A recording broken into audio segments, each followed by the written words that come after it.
Get out now. Katie Morgan's fist closed around Vanessa Brooks's hair and ripped her head backward. The violent jerk sent business papers flying across the first-class cabin. Vanessa's body slammed against the leather seat. "This isn't your seat," Katie snarled, her knuckles white as she twisted the black woman's curls. "You don't belong here." Vanessa's face remained calm even as her scalp burned. She wore a simple navy blazer and looked exactly like what Katie expected, another woman who had tried to sneak into first class. The cabin went dead silent. Passengers froze. A businessman's coffee cup stopped halfway to his lips. Someone's phone screen glowed in the dim light. "Please release me," Vanessa said, her voice unnaturally steady.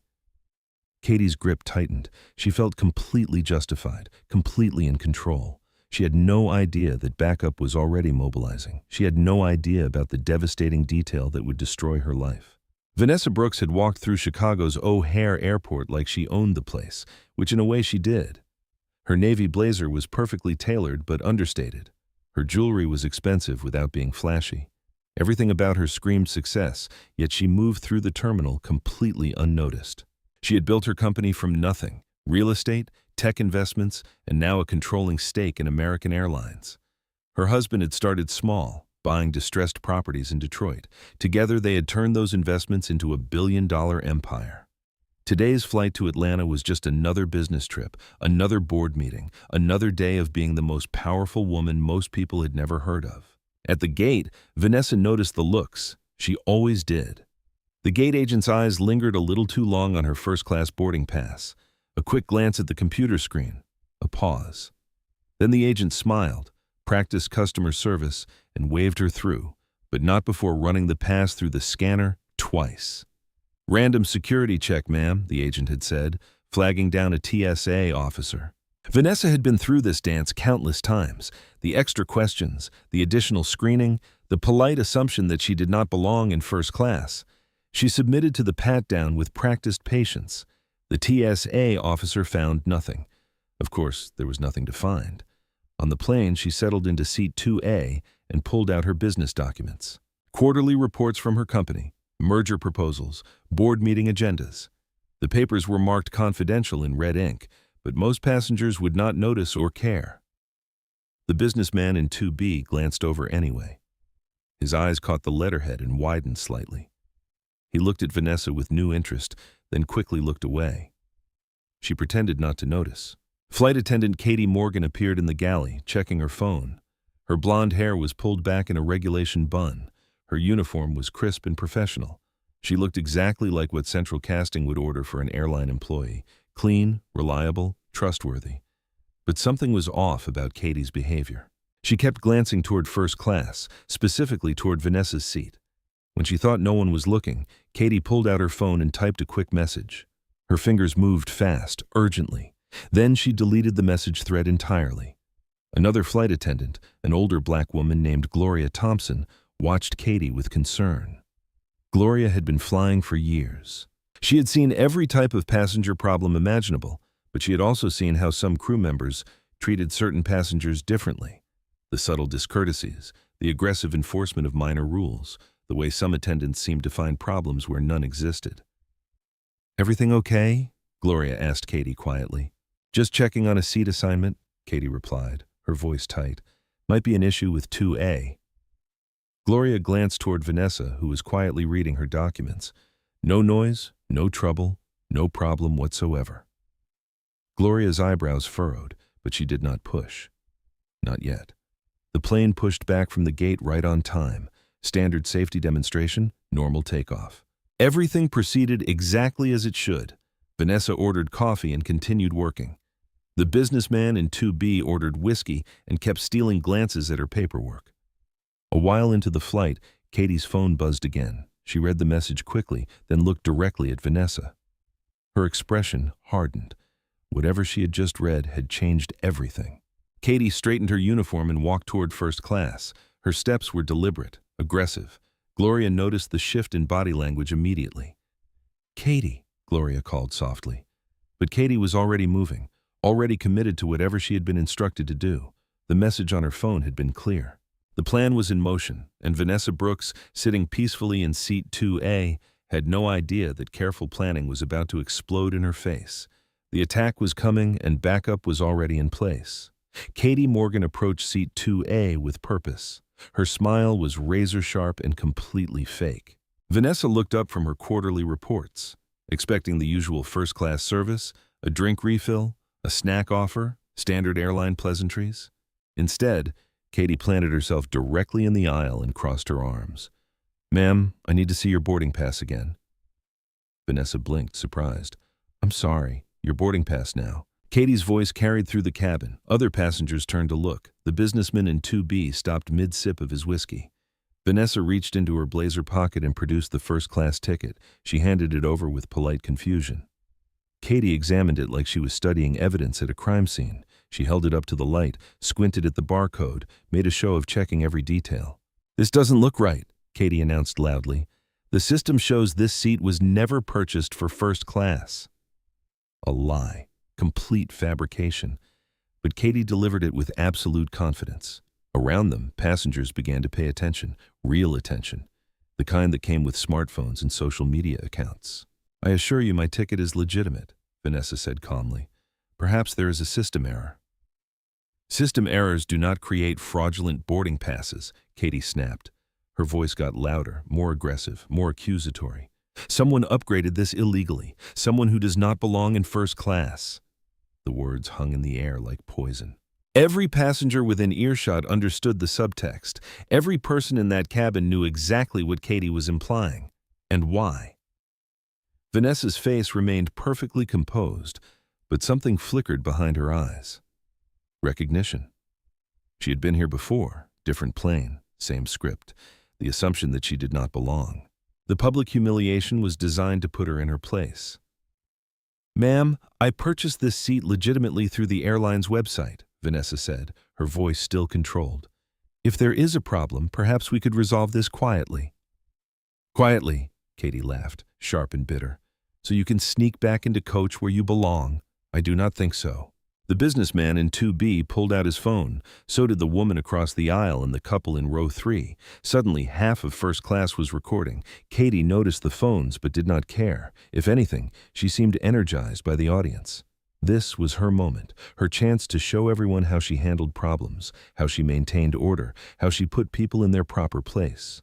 "I'm going to need you to gather your things and move to your assigned seat in coach," Katie declared.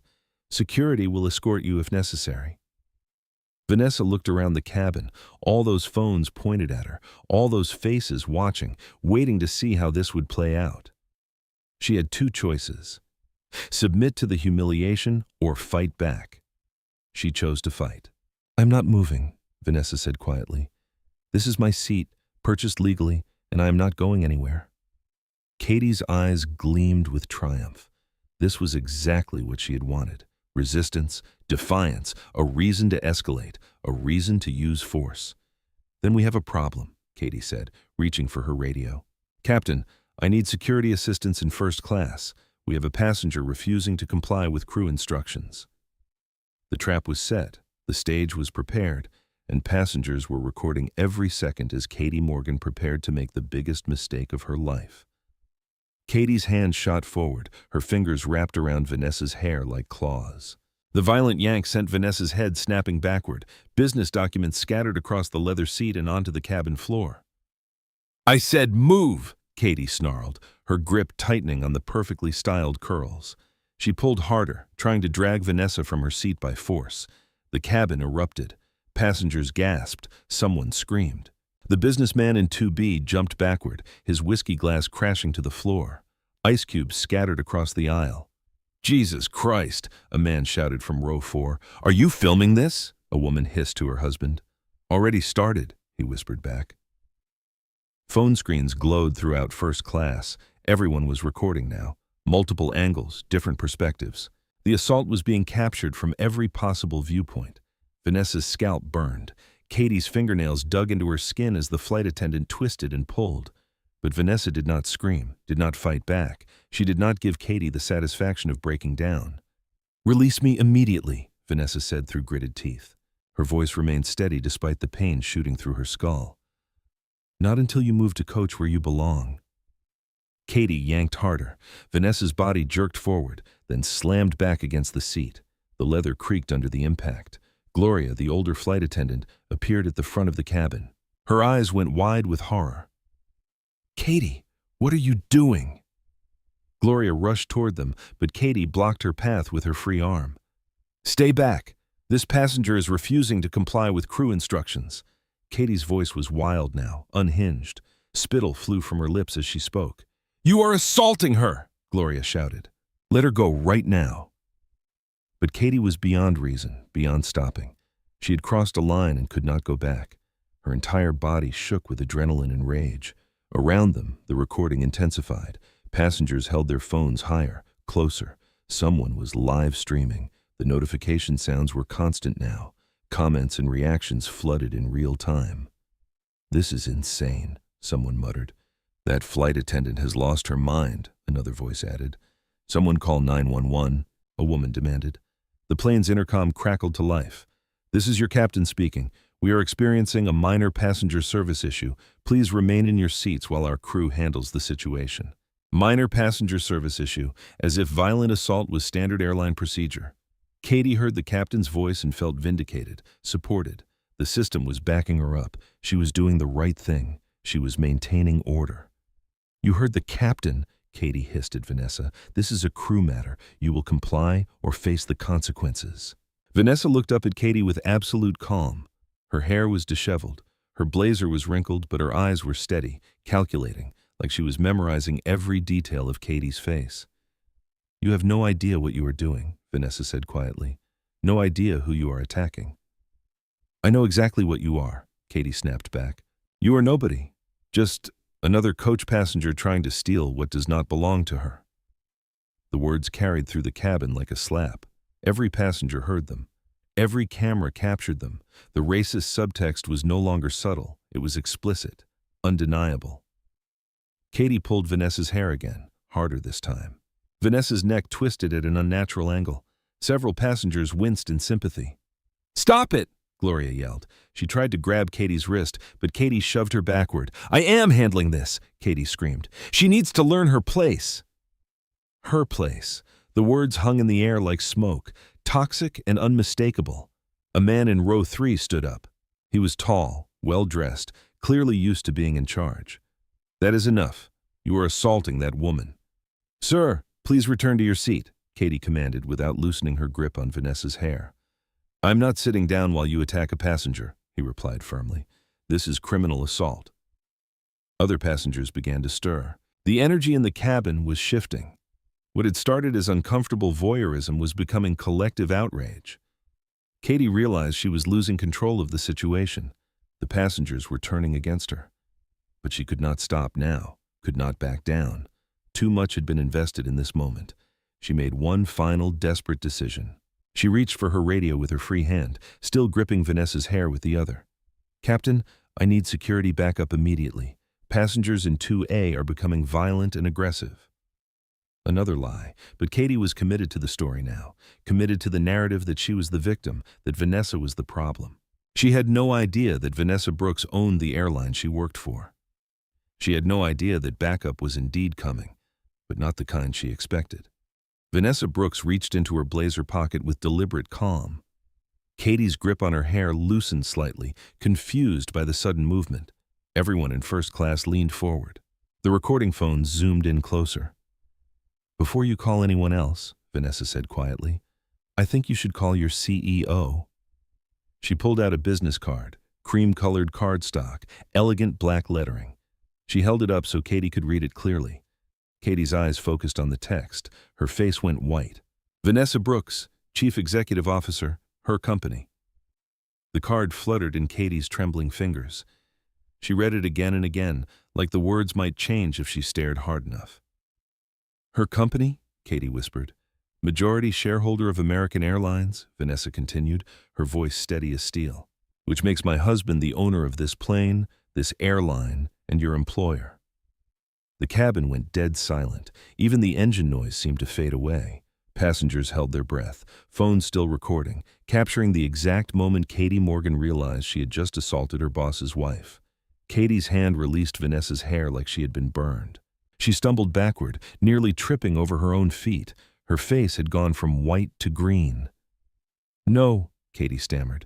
No, that is not. You cannot be. Mrs. Brooks, the businessman in 2B said quietly, I work for Goldman Sachs. We handled your acquisition of the airline last year. Confirmation, independent verification from a source everyone could trust. Vanessa smoothed down her hair with practiced dignity. Her scalp still ached, but her composure never wavered. She looked around the cabin at all those recording phones. I hope you all got that on video, she said calmly. Every second of it. The passengers' phones were blazing with activity, uploading videos, sending messages, posting to social media.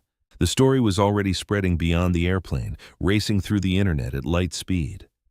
Flight assault American Airlines, someone typed frantically. The CEO's wife was attacked by a flight attendant, another passenger posted. This is going viral right now, a young woman announced. The hashtag was already trending. Katie stared at Vanessa in complete horror. The magnitude of what she had done was sinking in. She had not just attacked a passenger, she had assaulted the wife of the man who owned the entire company. Mrs. Brooks, I did not know, Katie's voice cracked. I was just following protocol. Protocol? Vanessa raised an eyebrow. Is hair pulling part of your standard customer service training? Gloria, the older flight attendant, pushed past Katie and knelt beside Vanessa's seat. Ma'am, I'm so sorry. This is completely unacceptable behavior. Thank you, Gloria, Vanessa said, reading the woman's name tag. I know this is not a reflection of all your crew members. But Katie was not listening to the conversation. She was watching the phones, watching her career disappear in real time. The videos were already online, already being shared, already being watched by millions. Her phone buzzed with a text from her supervisor, then another, then another. The notifications kept coming. Mrs. Brooks, Katie tried again, desperation creeping into her voice. Please, if we could just talk privately. Vanessa looked at her with the same calm expression she had maintained throughout the entire assault. I think we have talked enough, do you not? The plane's intercom crackled again. This is your captain. We will be beginning our descent into Atlanta shortly. But Atlanta was the least of Katie's problems. Her world had just exploded at 30,000 feet, and the evidence was spreading across the internet faster than the plane could fly. The plane had not even landed when the story exploded across the internet. By the time the flight touched down in Atlanta, the video had millions of views. By the time passengers reached baggage claim, the number had climbed even higher. The hashtag was trending in all 50 states. American Airlines' crisis management team was in full panic mode.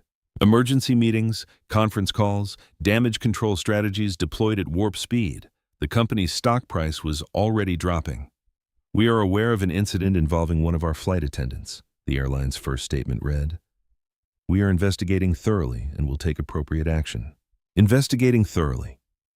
As if there was any question about what had happened, as if passengers had not recorded every second of the assault in high definition. The public reaction was immediate and brutal. Social media exploded with outrage. Passengers shared their own horror stories of airline discrimination. The comments sections filled with thousands of similar experiences. This happened to my sister on another airline last year, one user wrote. They did this to my dad years ago, another added. Asked to see his credit card and ID multiple times.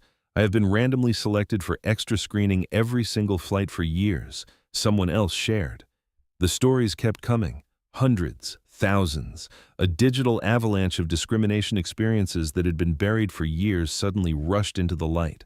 But not everyone was sympathetic. The usual suspects emerged from the internet's dark corners. Anonymous accounts with fake profile pictures, bot networks, professional trolls. She probably did steal that seat, one comment read. The flight attendant was just doing her job. Why did she not just show her ID if she had nothing to hide?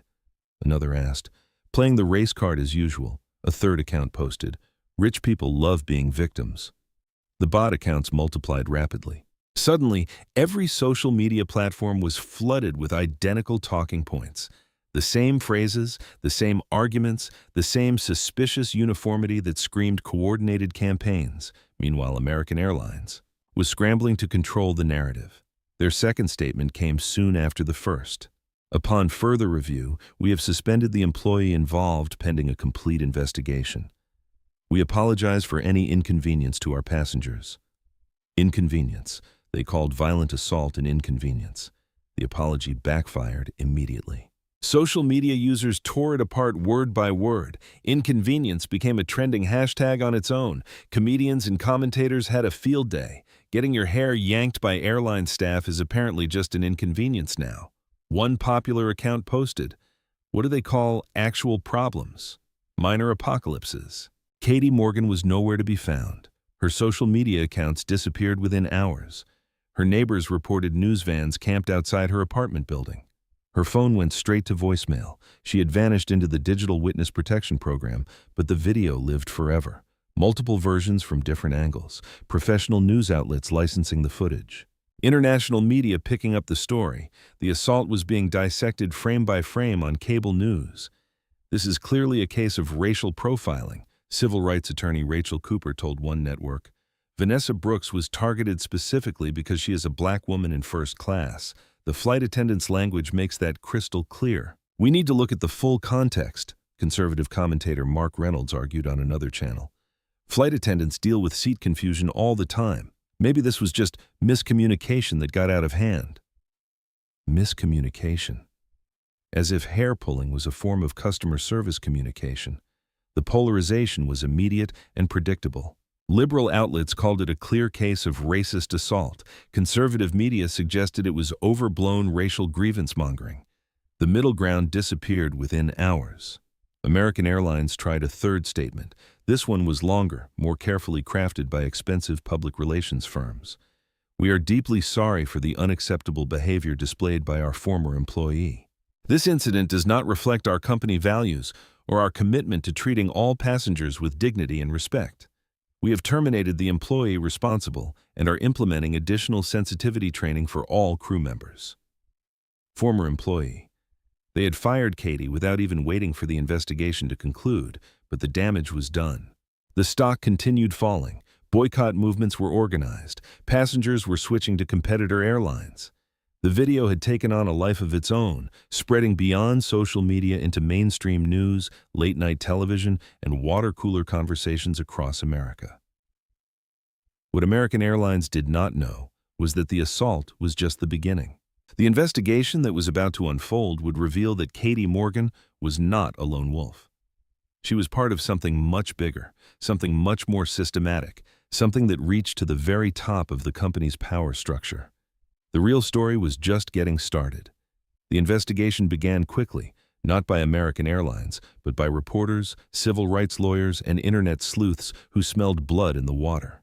What they found was far worse than anyone had imagined.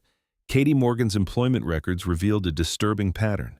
Over time, she had been involved in numerous passenger incidents, all involving black passengers, all resulting in seat changes, removals, or security concerns.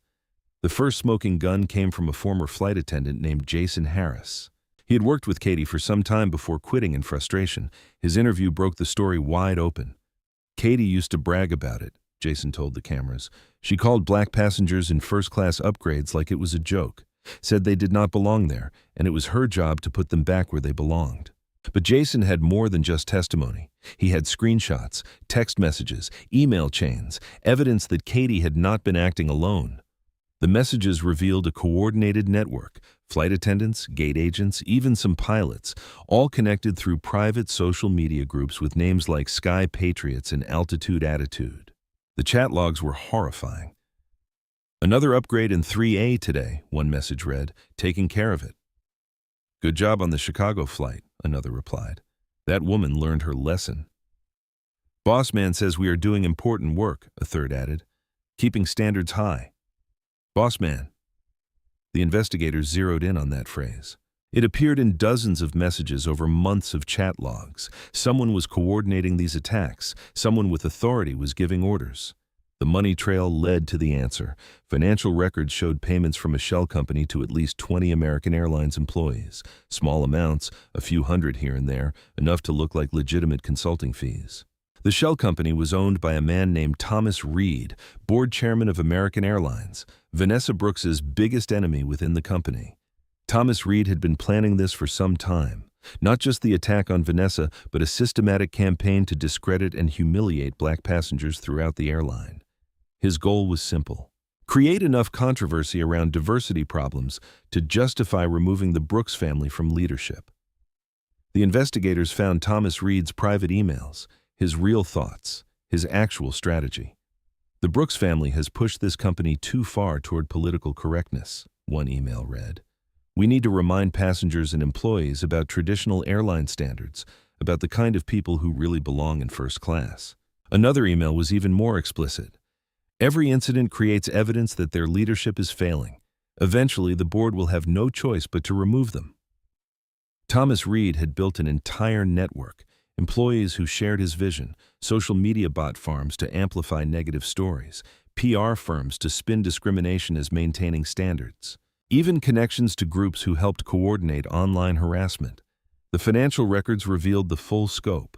Thomas Reed had spent a significant sum of his personal fortune building this network. Shell companies, consulting contracts, social media manipulation services, professional trolls, and bot farms. He had purchased a package from a company that specialized in creating fake outrage campaigns.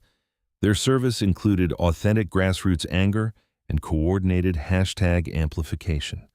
The Katie Morgan attack was not random. It was the culmination of Thomas Reed's strategy. The plan was simple.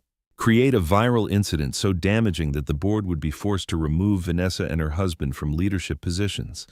But Thomas Reed had miscalculated. He had assumed Vanessa would break down under the assault, that she would lose her composure and become the villain of her own story. Instead, she had remained calm and dignified, making Katie look like the aggressor. The investigation revealed other victims. Deborah King, a surgeon from Detroit, had been forced to prove her medical credentials to fly first class. Brian Foster, a tech executive, had been accused of using a stolen credit card.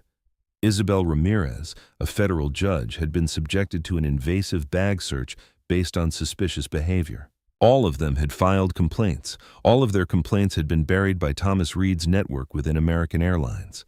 The systematic discrimination had been hidden for some time. Data analysts found the patterns in American Airlines' own records. Black passengers were flagged for random security checks at far higher rates.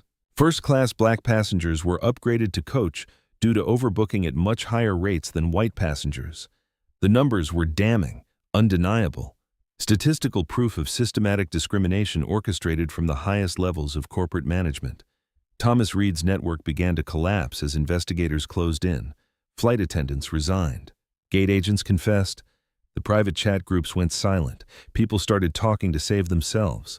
One of Thomas Reed's inner circle, a supervisor named Susan Ellis, provided the final piece of evidence, a recorded phone call between Thomas Reed and Katie Morgan days before the flight.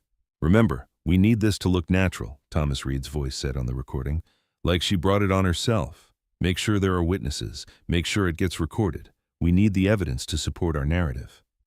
"What if she does not resist?" Katie asked. "Then make her resist," Thomas Reed replied. "Do whatever it takes." The recording made it clear this was not just discrimination. It was a conspiracy. It was designed to terrorize black passengers and destroy the Brooks family's reputation. But Thomas Reed had made one critical mistake. He had underestimated the power of the internet. And he had underestimated Vanessa Brooks. Thomas Reed was not going down without a fight. When the investigation began closing in on his network, he activated his most dangerous weapons: professional harassment, financial warfare, personal destruction. The attacks on Vanessa's family began soon after the recorded phone call was released. Death threats flooded their home phone. Racist messages filled their mailboxes, anonymous cars parked outside their house at all hours, engines running, headlights blazing through their windows. "We know where you live," one voicemail said. "We know where your daughter goes to school." The threats were not random. They were coordinated by Thomas Reed through a private security company, the same firm that specialized in reputation management and competitive intelligence. The same company that had helped him build his bot networks and troll armies. Vanessa's teenage daughter, Ava, became a primary target. Students at her private school began receiving anonymous messages with lies about her family. Fake social media accounts spread rumors that her parents were criminals. Someone hacked the school's email system and sent racist propaganda to every student and parent. Ava came home in tears. "Mom, everyone is staring at me. They are asking if Dad really stole the airline. They are asking if you really attacked that flight attendant." The lies were spreading faster than the truth. Thomas Reed had weaponized social media to flip the narrative. Suddenly, Vanessa was the aggressor, Katie was the victim, the Brooks family were the real villains. Professional trolls flooded every news article with identical comments. Vanessa Brooks is trying to destroy an innocent flight attendant's life. Rich black women think they can buy their way out of consequences. This is reverse racism at its worst. The bot networks amplified every negative story, suppressed every positive one. Thomas Reed had turned the internet into a weapon against Vanessa's family. The financial attacks were more subtle but equally devastating. Business partners began canceling contracts with her company. Budget concerns, they claimed, strategic restructuring, market conditions. But Vanessa knew the truth. Thomas Reed was using his connections throughout the business world to strangle their company. Board positions, golf club memberships, private equity networks. The Old Boys Club was circling the wagons. Major deals fell through in short order: a hotel acquisition in Miami, a tech investment in Austin, a real estate development in Chicago. Each cancellation cost her company millions of dollars. "They are trying to bankrupt us," Vanessa's husband Michael told her during a late-night strategy session. Thomas Reed is calling in every favor he has. The psychological pressure was relentless. Vanessa found herself questioning everything, every decision, every move, every word she had spoken on that airplane. Maybe she should have just moved to coach. Maybe she should have stayed quiet. Maybe fighting back had been a mistake. She sat in her home office in the early morning hours, staring at hate mail, death threats, photos of her house, pictures of Ava walking to school. The messages were getting more specific, more detailed, more personal. "You made this personal," one email read. "Now we make it permanent." The isolation was the worst part. Friends stopped calling. Business associates avoided her at events. Even some family members suggested she should let this blow over quietly. The support system she had built over decades was crumbling under Thomas Reed's assault. Vanessa's breaking point came when Ava stopped eating. The stress had made her physically sick. She had lost a noticeable amount of weight, dark circles under her eyes, panic attacks before school. "I cannot do this anymore, Mom," Ava whispered one night. "Maybe we should just move away, change our names, start over somewhere else." That night, Vanessa sat in her daughter's room and cried for the first time since the airplane assault. Real tears, deep, body-shaking sobs that she had been holding back for some time. Thomas Reed had succeeded in breaking her spirit. But as she wiped her eyes and looked at her sleeping daughter, something crystallized. This was not just about her anymore. This was not just about one airplane incident. This was about every black family that Thomas Reed would target next, every passenger who would be humiliated, every child who would suffer. Thomas Reed had made a critical miscalculation. He had assumed that attacking her family would make Vanessa retreat. Instead, it had given her something more powerful than money or corporate influence. It had given her righteous fury. The war was about to enter a new phase, and Vanessa Brooks was no longer fighting just for herself. Help arrived from the most unexpected places. The first breakthrough came from Gloria Thompson, the flight attendant who had tried to stop Katie's assault. She had been quietly documenting Thomas Reed's network for some time. "I knew something was wrong," Gloria told Vanessa during a secret meeting in downtown Atlanta. "Too many coincidences, too many black passengers having problems, too many crew members getting bonuses for following mysterious protocols." Gloria had been collecting evidence the entire time: phone recordings of supervisor meetings, screenshots of internal memos, email chains discussing passenger interventions. She had built an entire case file without anyone knowing. The smoking gun was a recorded staff meeting from months earlier. Thomas Reed's voice was crystal clear on the audio. "We need to maintain certain standards on our flights," Thomas Reed said to a room full of flight attendants. "When passengers do not fit our brand image, it is your job to handle the situation appropriately. There will be bonuses for crew members who demonstrate proper judgment." Proper judgment, code words for racial discrimination. But Gloria was not alone. Other airline employees began reaching out through encrypted messages and anonymous tips: gate agents, baggage handlers, even some pilots who had been disgusted by what they had witnessed. A gate agent from Dallas provided financial records showing Thomas Reed had been personally approving bonus payments to employees who generated passenger complaints. The more complaints about black passengers, the bigger the bonus.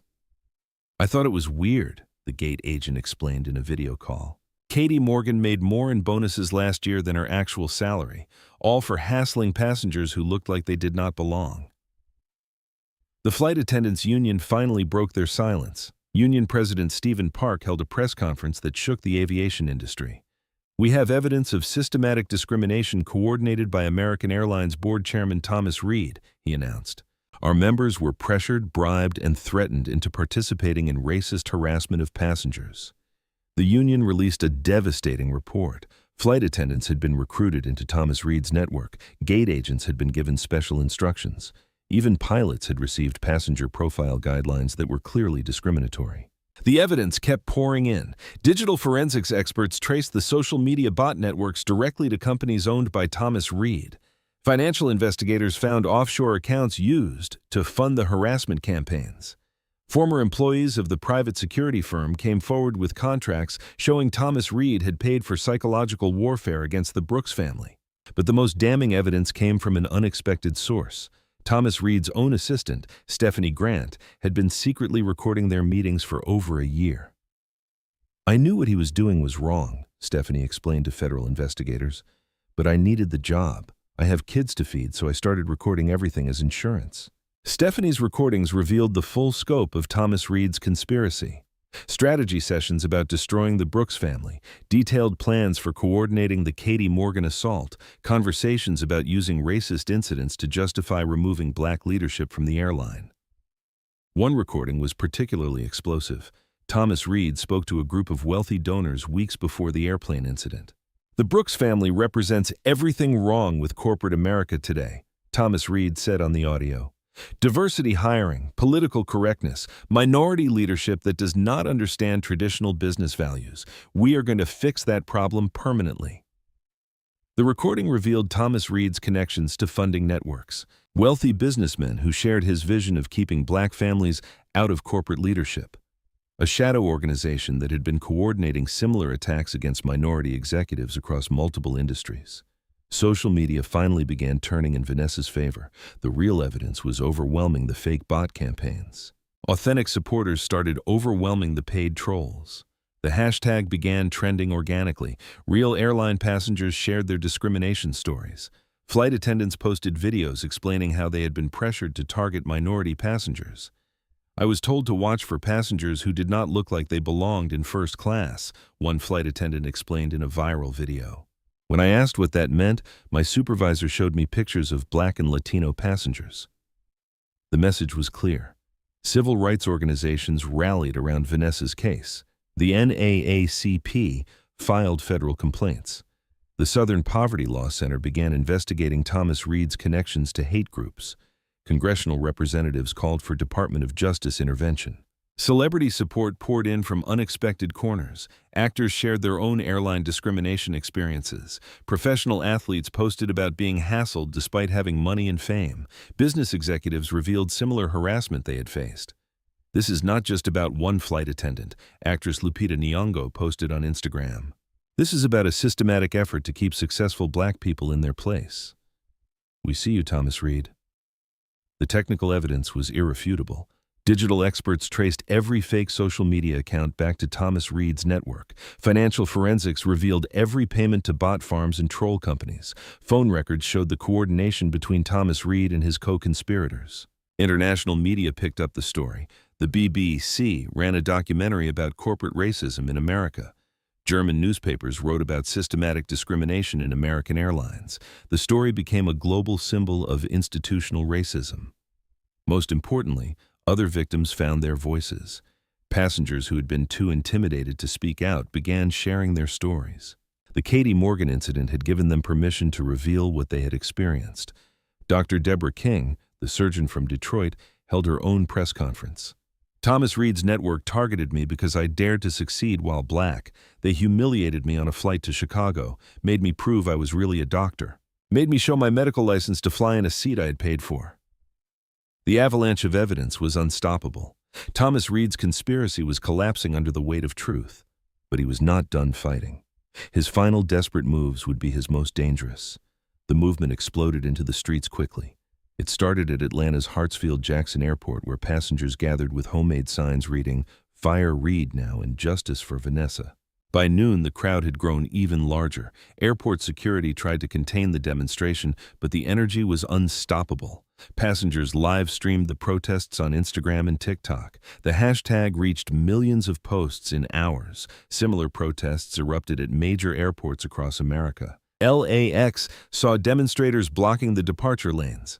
Chicago's O'Hare shut down terminals as crowds demanded Thomas Reed's resignation. Denver International Airport witnessed a large gathering with people chanting outside American Airlines regional headquarters. The live streams were electric with raw emotion. Real passengers sharing real stories in real time. No corporate filters, no public relations spin, just authentic human experiences being broadcast to millions.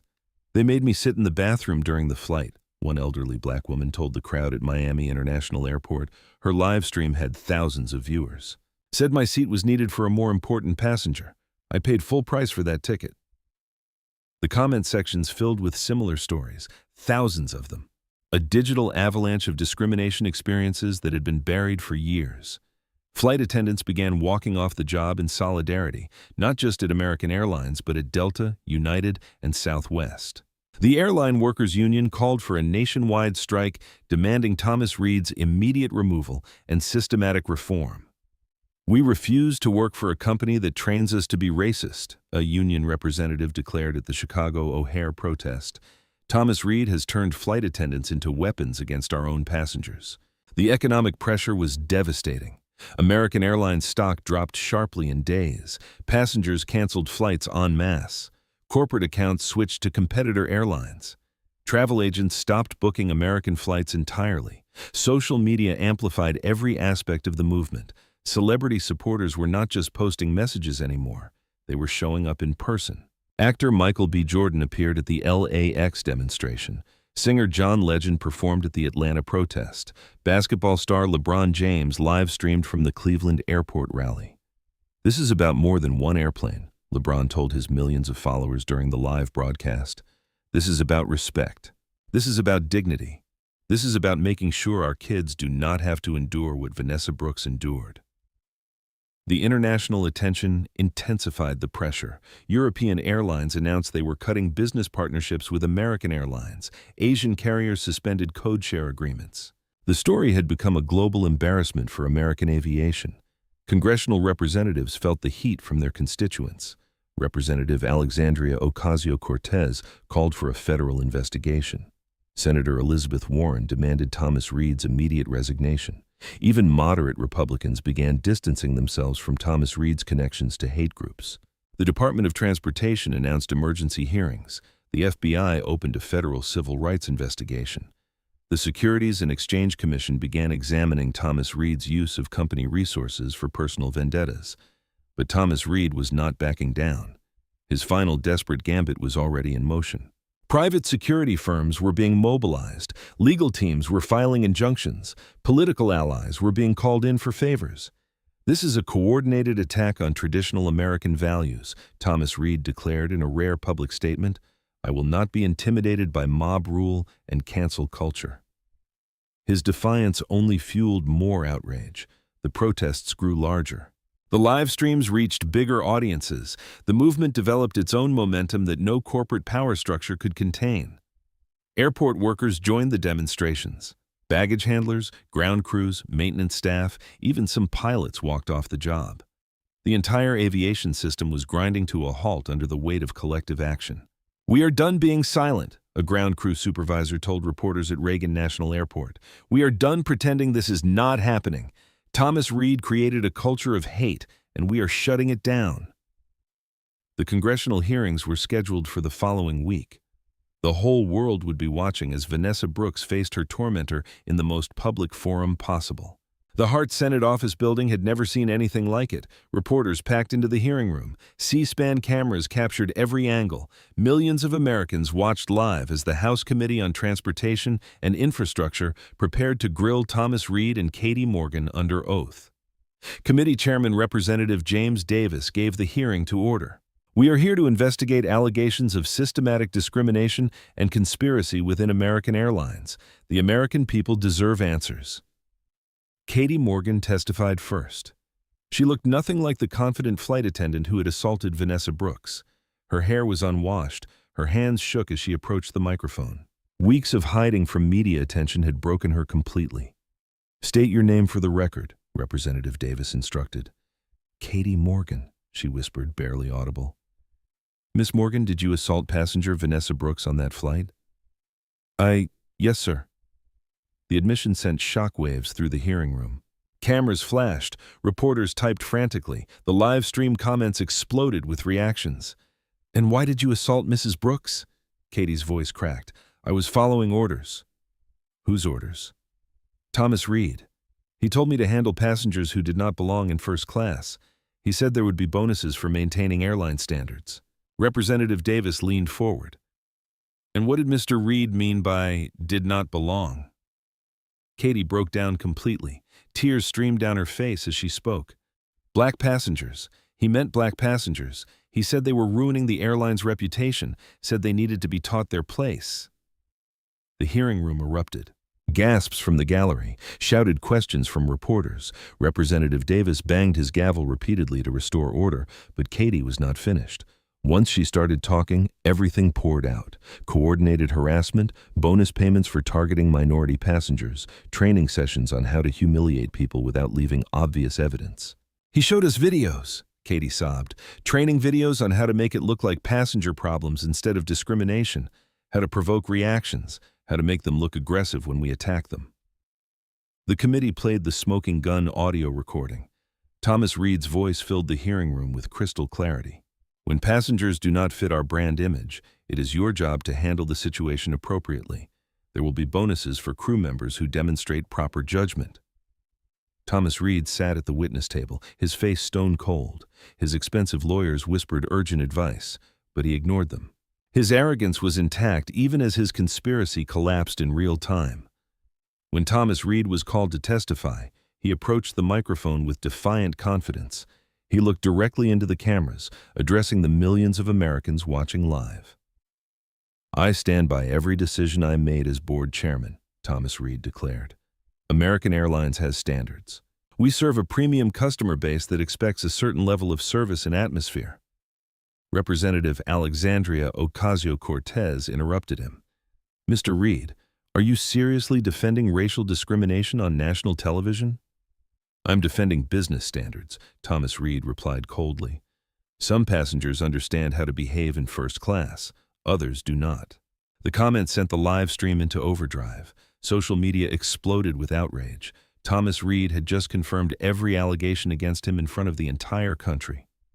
"Mr. Reed," Representative Davis continued, "did you coordinate attacks against the Brooks family?" "I coordinated appropriate business responses to problem passengers." "Problem passengers? You mean the owners of your airline?" Thomas Reed's mask finally slipped. His voice turned venomous.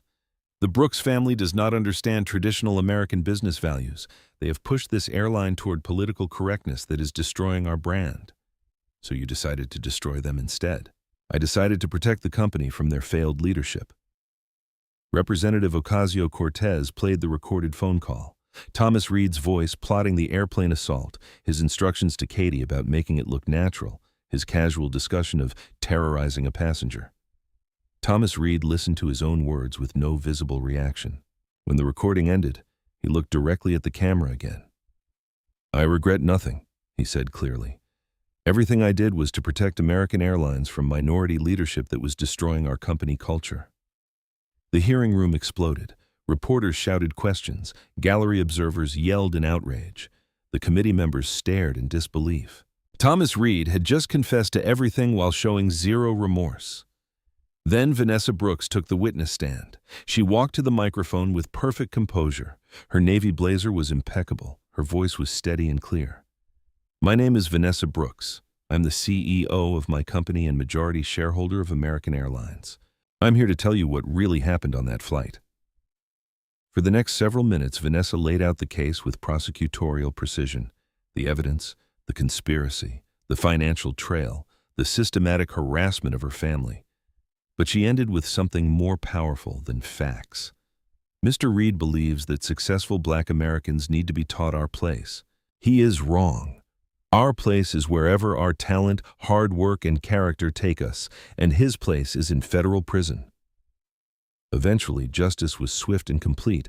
Katie Morgan received a prison sentence for civil rights violations. Thomas Reed got years behind bars for conspiracy, racketeering, and domestic terrorism. The judge called his crimes a systematic attack on civil rights. The Department of Justice charged numerous American Airlines employees. The airline paid millions in settlements to discrimination victims. Federal monitors now oversee their training practices. American Airlines implemented comprehensive anti-discrimination programs. Every employee undergoes monthly bias training. Independent oversight committees monitor all crew interactions. Vanessa Brooks's substantial settlement was donated to civil rights organizations.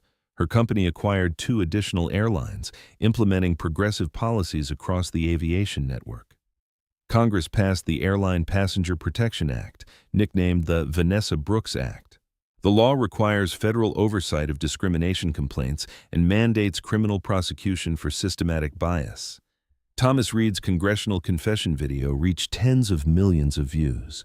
It became a teaching tool in business schools about corporate responsibility. Law schools use the case to demonstrate civil rights violations.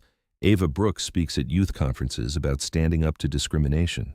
She turned her trauma into advocacy, helping teenagers whose families face racist harassment. The movement transformed American aviation forever. Discrimination complaints are taken seriously. Training programs emphasize dignity and respect. The systematic bias culture Thomas Reed built was completely dismantled. The real victory was bigger than corporate justice. The case proved ordinary people with smartphones could hold powerful institutions accountable. Viral videos and grassroots movements create lasting change. Millions of Americans watched Vanessa's testimony. They saw dignity triumph over hatred. They witnessed courage overcome conspiracy. They learned that justice can prevail. Soon we will release the full documentary series exposing similar corporate discrimination networks in other industries.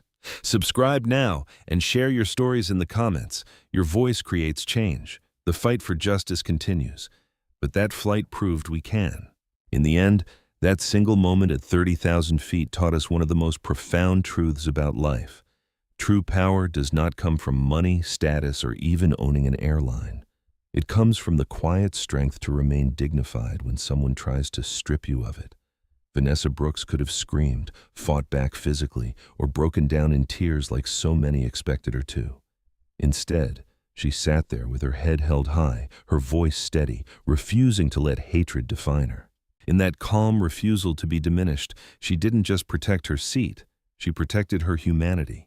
And in doing so, she reminded every one of us that dignity is not given, it is claimed.